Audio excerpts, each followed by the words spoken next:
নেত্রকোনার বড়বাজারে আগুন লেগেছে। নিয়ন্ত্রণে কাজ করছে ফায়ার সার্ভিসের ৯টি ইউনিট। সেখানে আছেন আমাদের সহকর্মী পারভেজ ইমরান। সরাসরি চলে যাচ্ছি ঘটনাস্থলে।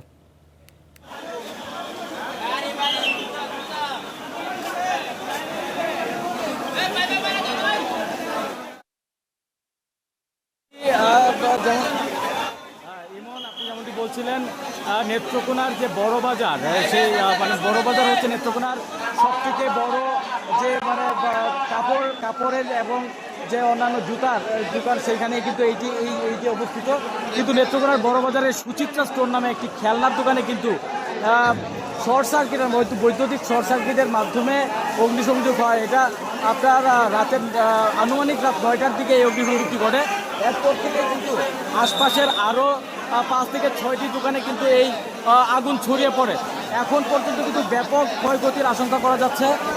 তবে এই আগুন নিয়ন্ত্রণে নেত্রকোনার কিন্তু ইতিমধ্যে 10টি ইউনিট কিন্তু কাজ করছে। নেত্রকোনা বিভিন্ন উপজেলা থেকে ইতিমধ্যে কিন্তু বিভিন্ন উপজেলা থেকে ফায়ার সার্ভিস ইউনিট বারাক্তা, পূর্বধলা এবং মোহনগঞ্জের সহ আশপাশের যে ইউনিটগুলো রয়েছে, সেই 10টি ইউনিট কিন্তু এই আগুন নিয়ন্ত্রণে কাজ করছে।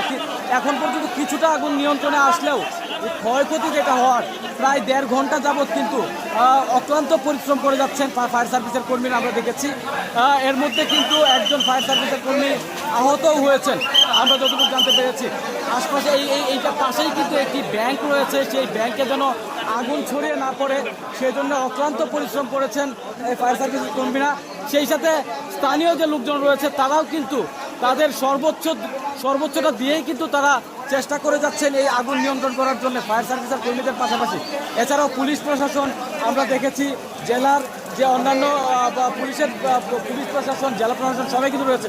আমরা এখানে সদর থানার যে ভারপ্রাপ্ত কর্মকর্তা আছে তাকে কিন্তু পেয়েছি। আমরা একটু কথা বলতে চাই।